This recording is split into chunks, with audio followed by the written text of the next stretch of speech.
नमस्कार दोस्तों, स्वागत है आपका हिंदी पाठशाला में। आज हम पढ़ेंगे मानसरोवर भाग 1 की कहानी बड़े भाई साहब, जिसके लेखक हैं प्रेमचंद। आइए इस कहानी को देखते हैं।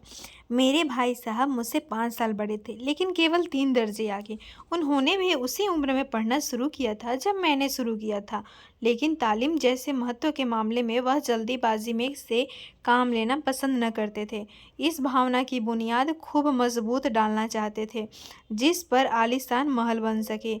1 साल का काम 2 साल में करते थे, कभी कभी 3 साल भी लग जाते थे। बुनियाद की पुख्ता न हो तो मकान कैसे पायेदार बने। मैं छोटा था, वह बड़े थे। मेरी उम्र 9 साल की थी, वह 14 साल के थे। उन्हें मेरी तंबीह और निगरानी का पूरा जन्मसिद्ध अधिकार था, और मेरी शालीनता इसी में थी कि उनके हुक्म को कानून समझूं। वह स्वभाव से बड़े अध्ययनशील थे, हरदम किताब खोले बैठे रहते थे, और शायद दिमाग को आराम देने के लिए कभी कॉपी पर, कभी किताब के हाशियों पर चिड़ियों, कुत्तों, बिल्लियों की तस्वीरें बनाया करते थे। कभी कभी एक ही नाम या शब्द या वाक्य 10-20 बार लिख डालते। कभी एक शेर को बार बार सुंदर अक्षर में नकल करते।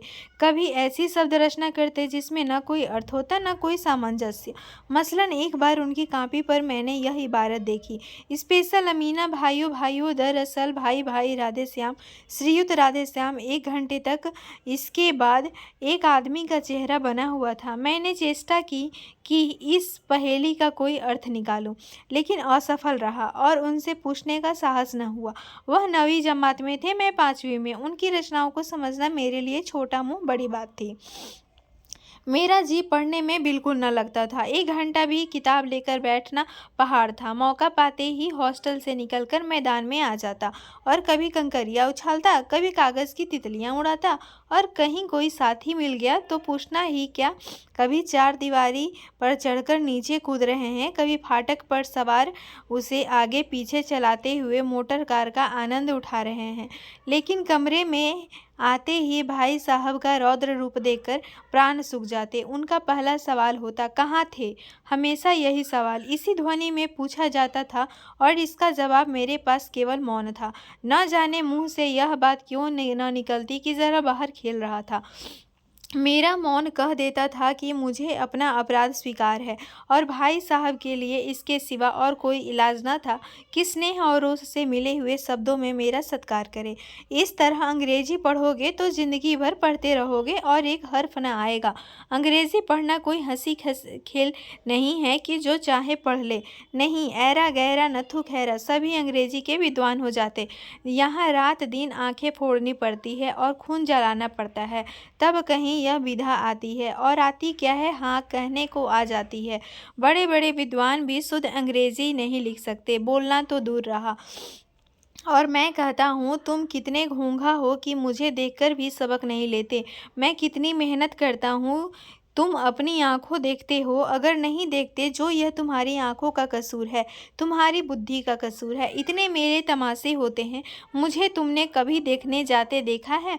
रोज ही क्रिकेट और हॉकी मैच होते हैं, मैं पास नहीं फटकता, हमेशा पढ़ता रहता हूँ। उस पर भी एक एक दर्जे में 2-2, 3-3 साल पड़ा रहता हूँ। फिर तुम कैसे आशा करते हो कि तुम यूँ खेल कूद में वक्त गंवाकर पास हो जाओगे? मुझे तो 2 ही 3 साल लगते हैं। तुम उम्र भर इसी दर्जे में पढ़ते सड़ते रहोगे। अगर तुम्हें इस तरह उम्र गंवानी है तो बेहतर है घर चले जाओ और मज़े से गुल्ली डंडा खेलो। दादा की गाढ़ी कमाई के रुपया क्यों बर्बाद करते हो? यह लताड़ सुनकर आंसू बहाने लगता। जवाब ही क्या था? अपराध तो मैंने किया, लताड़ कौन सा है? भाई साहब उपदेश की कला में निपुण थे। ऐसी ऐसी लगती बातें कहते, ऐसे ऐसे सूक्ति बांध चलाते कि मेरे जिगर के टुकड़े टुकड़े हो जाते और हिम्मत छूट जाती। इस तरह जान तोड़कर मेहनत करने की शक्ति मैं अपने में न पाता था, और उस निराशा में ज़रा देर के लिए मैं सोचने लगता, क्यों न घर चला जाऊं। जो काम मेरे बूते के बाहर है, उसमें हाथ डालकर क्यों अपनी ज़िंदगी खराब करूं।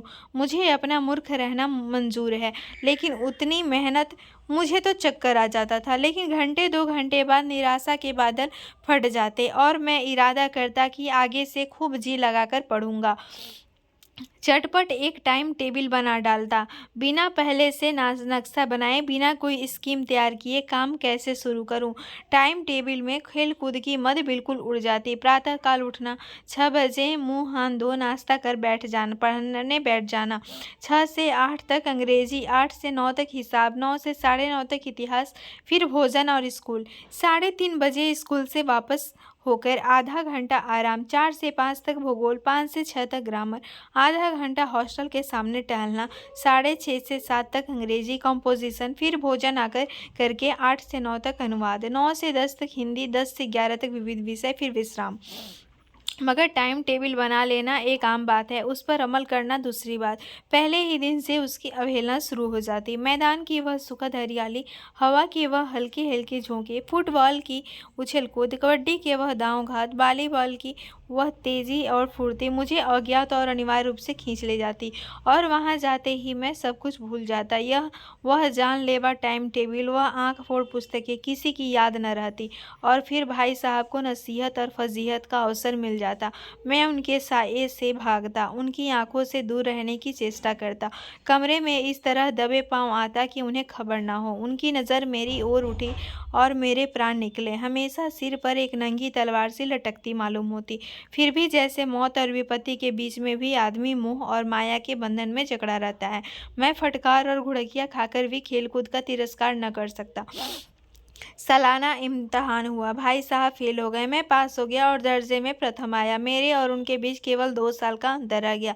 जी में आया भाई साहब को आड़े हाथों लूं। आपकी वो घोर तपस्या कहाँ गई? मुझे देखिए, मजे से खेलता भी रहा और दर्जे में अव्वल भी हूँ। लेकिन वह इतने दुखी और उदास थे कि मुझे उनसे दिली हमदर्दी हुई और उनके घाव पर नमक छिड़कने का विचार ही लज्जास्पद जान पड़ा। हाँ, अब मुझे अपने ऊपर कुछ अभिमान हुआ और आत्मसम्मान भी बढ़ा। भाई साहब का वह रोब मुझ पर न रहा। आज़ादी से खेल कूद में शरीक होने लगा। दिल मजबूत था। अगर उन्होंने फिर मेरी फजीहत की तो साफ कह दूंगा, आपने अपना खून जलाकर कौन सा तीर मार लिया। मैं तो खेलते कूदते दर्जे में अव्वल आ गया। जबान से यह हेकड़ी जताने का साहस न होने पर भी मेरे रंग ढंग से साफ जाहिर होता था कि भाई साहब का वह आतंक अब मुझ पर नहीं है। भाई साहब ने इसे भांप लिया। उनकी सहज बुद्धि बड़ी तीव्र थी और एक दिन जब मैं भोर का सारा समय गुल्ली डंडा की भेंट करके ठीक भोजन के समय लौटा तो भाई साहब ने मानो तलवार खींच ली थी और मुझ पर टूट पड़े। देखता हूँ इस साल पास हो गए और दर्जे में अव्वल आ गए तो तुम्हें दिमाग हो गया है। मगर भाईजान, घमंड तो बड़े बड़े का नहीं रहा। तुम्हारी क्या हस्ती है? इतिहास में रावण का हाल तो पढ़ा ही होगा। उसके चरित्र से तुमने कौन सा उपदेश लिया, या यूं ही पढ़ गए? महज इम्तिहान पास कर लेना कोई चीज नहीं, असल चीज है बुद्धि का विकास। जो कुछ पढ़ो उसका अभिप्राय समझो। रावण भूमंडल का स्वामी था। ऐसे राजाओं को चक्रवर्ती कहते हैं। आजकल अंग्रेजों के राज्य का विस्तार बहुत बड़ा है, पर इन्हें चक्रवर्ती नहीं कह सकते। संसार में अनेकों राष्ट्र अंग्रेजों का आधिपत्य स्वीकार नहीं करते, बिल्कुल स्वाधीन है। रावण चक्रवर्ती राजा था। संसार के सभी महीप उसे कर देते थे। बड़े बड़े देवता उसकी गुलामी करते थे। आग और पानी के देवता भी उसके दास थे। मगर उसका अंत क्या हुआ? घमंड ने उसका नाम निशान तक मिटा दिया। कोई उसे एक चिल्लू पानी तक देने वाला भी न बचा। आदमी जो कुकर्म चाहे करे, पर अभिमान न करे, इतराए नहीं। अभिमान किया और दिन दुनिया से गया। शैतान का हाल भी पढ़ा ही होगा। उसे यह अभिमान हुआ था कि ईश्वर का उससे बढ़कर सच्चा भक्त कोई है ही नहीं। अंत में यह हुआ कि स्वर्ग से नरक में ढकेल दिया गया। शाहे रूम ने भी एक बार अहंकार किया था, भीख मांग मांग कर मर गया। तुमने तो अभी केवल एक दर्जा पास किया है और अभी से तुम्हारा सिर फिर गया। तब तो तुम आगे बढ़ चुके। यह समझ लो कि तुम अपनी मेहनत से नहीं पास हुए। अंधे के हाथ बटेर लग गई, मगर बटेर केवल एक बार ही लग सकती है, बार बार नहीं। कभी कभी गुल्ले डंडे में भी अंधा चोट निशाना पड़ जाता है, उससे कोई सफल खिलाड़ी नहीं हो जाता। सफल खिलाड़ी वह है जिसका कोई निशान खाली न जाए। मेरे फेल होने पर न जाओ। मेरे दर्जे में आओगे तो दांतों पसीना आ जाएगा जब अलजबरा और ज्योमेट्री के लोहे के चने चबाने पड़ेंगे। और इंग्लिस्तान का इतिहास पढ़ना पड़ेगा। बादशाहों के नाम याद रखना आसान नहीं। 8-8 हेनरी ही गुजरे हैं। कौन सा कांड किस हेनरी के समय हुआ, क्या यह याद कर लेना आसान समझते हो? हेनरी 7वें की जगह हेनरी 8वां लिखा और सब नंबर गायब। सफा चट, सिफर भी ना मिलेगा। सिफर भी हो किस ख्याल में? दर्जनों तो जेम्स हुए हैं, दर्जनों विलियम, कोडियो चार्ल्स। दिमाग चक्कर खाने लगता है, आंधी रोग हो जाता है। इन अभागों को नाम भी न जुड़ते थे। एक ही नाम के पीछे दोयम सोयम चहारुम पंजुम लगाते चले गए। मुझसे पूछते तो 10 लाख नाम बता देता, और ज्योमेट्री तो बस खुदा की पनाह। अ ब ज की जगह अ ज ब लिख दिया और सारे नंबर कट गए। कोई इन निर्दयी मुहतहीनों से नहीं पूछता कि आखिर अ ब ज और अ ज ब में क्या फ़र्क है, और व्यर्थ की बात के लिए क्यों छात्रों का खून करते हो? दाल भात रोटी खाई या भात दाल रोटी खाई, इसमें क्या रखा है? मगर इन परीक्षकों को क्या परवाह, वह तो वही देखते हैं जो पुस्तक में लिखा है। चाहते हैं कि लड़के अक्षर अक्षर रट डालें, और इसी रटंत का नाम शिक्षा रख छोड़ा है। और आखिर इन बेसिर पैर की बातों के पढ़ने से क्या फ़ायदा? इस रेखा पर वह लंब गिरा दो तो आधार लंब से दुगुना होगा। पीछे पूछिए इसे प्रयोजन, दुगुना नहीं चौगुना हो जाए या आधा ही रहे मेरी बला से, लेकिन परीक्षा में पास होना है तो यह सब खुराफात याद करनी पड़ेगी। कह दिया, समय की पाबंदी पर एक निबंध लिखो जो 4 पन्नों से कम न हो। अब आप कापी सामने खोले, कलम हाथ में लिए, उसके नाम को रोइए। कौन नहीं जानता कि समय की पाबंदी बहुत अच्छी है, इससे आदमी के जीवन में संयम आ जाता है, दूसरों का उस पर स्नेह होने लगता है और उसके कारोबार में उन्नति होती है। लेकिन इस जरा सी मुसीबत पर 4 पन्ने कैसे लिखे? जो बात एक वाक्य में कही जा सके उसे 4 पन्ने में लिखने की ज़रूरत, मैं तो इसे हिमाकत समझता हूँ। यह तो समय की किफ़ायत नहीं बल्कि उसका दुरुपयोग है कि व्यर्थ में किसी बात को ठूंस दिया। हम चाहते हैं आदमी को जो कुछ कहना हो चटपट कह दे और अपनी राह ले, मगर नहीं, आपको 4 पन्ने रंगने पड़ेंगे, चाहे जैसे लिखिए, और पन्ने में भी पूरे फुल स्केप आकार के। यह छात्रों पर अत्याचार नहीं तो और क्या है? अनर्थ तो यह है कि कहा जाता है संक्षेप में लिखो। समय की पाबंदी पर संक्षेप में एक निबंध लिखो जो 4 पन्नों से कम न हो। ठीक, संक्षेप में 4 पन्ने हुए नहीं, शायद 100-200 पन्ने लिखवाते। तेज भी दौड़िए और धीरे भी। है उल्टी बात या नहीं? बालक भी इतनी सी बात समझ सकता है, लेकिन इन अध्यापकों को इतनी तमीज़ भी नहीं। उस पर दावा करते हैं कि हम अध्यापक हैं, मेरे दर्जे में आओगे लाला तो ये सारे पापड़ बेलने पड़ेंगे और तब आटे दाल का भाव मालूम होगा। इस दर्जे में अव्वल आ गए हो तो ज़मीन पर पाँव नहीं रखते। इसलिए मेरा कहना मानिए, लाख फेल हो गया हूँ लेकिन तुमसे बड़ा हूँ। संसार का मुझे तुमसे ज़्यादा अनुभव है। जो कुछ कहता हूँ उसे गिरह बांध नहीं पछताइएगा।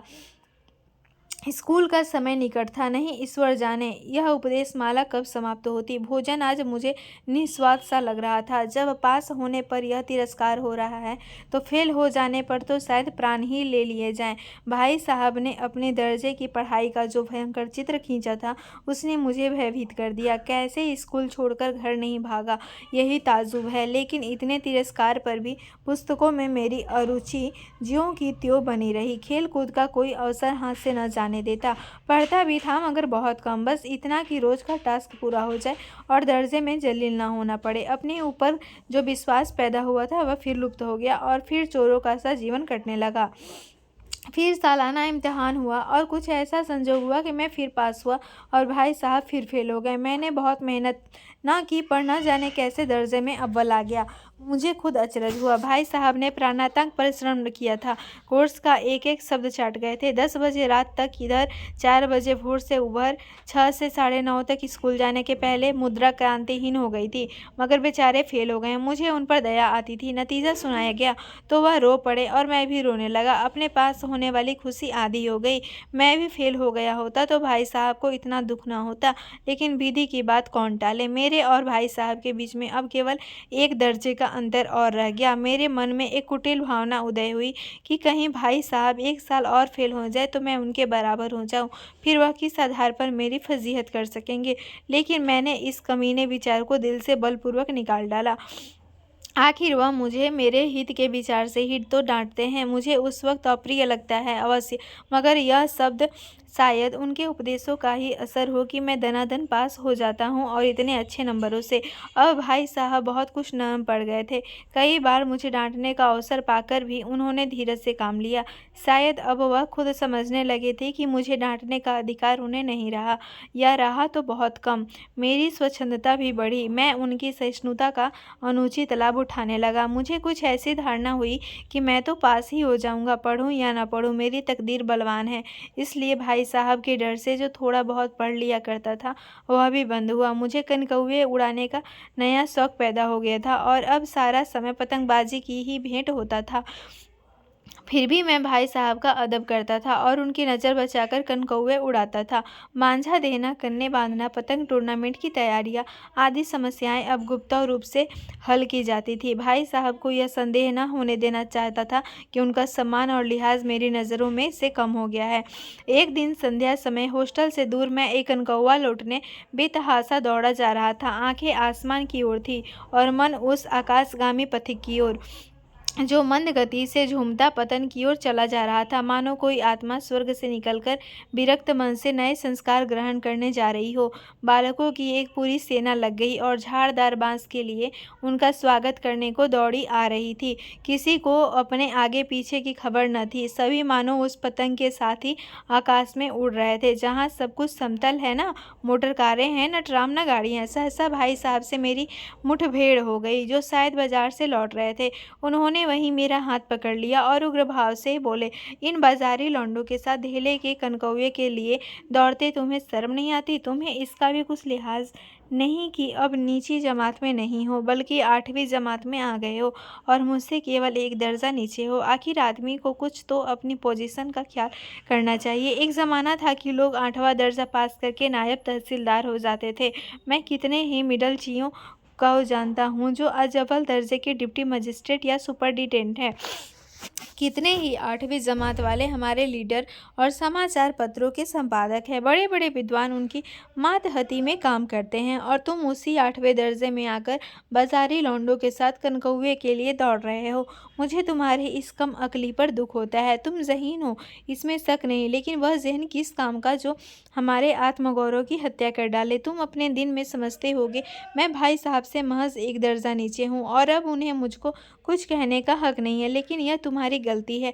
मैं तुमसे 5 साल बड़ा हूँ, और चाहे आज तुम मेरी ही जमात में आ जाओ, और परीक्षकों का यही हाल है, तो निसंदेह अगले साल तुम मेरे समकक्ष हो जाओगे, और शायद 1 साल बाद तुम मुझसे आगे निकल जाओ। लेकिन मुझ में और तुम में जो 5 साल का अंतर है, उसे तुम ज्ञान खुदा भी नहीं मिटा सकता। मैं तुमसे 5 साल बड़ा हूँ और हमेशा रहूँगा। मुझे दुनिया का और ज़िंदगी का जो तजर्बा है, और तुम उसकी बराबरी नहीं कर सकते, चाहे तुम MA, DEd, DPhil और D.Litt ही क्यों ना हो जाए। समझ किताबें पढ़ने से नहीं आती है।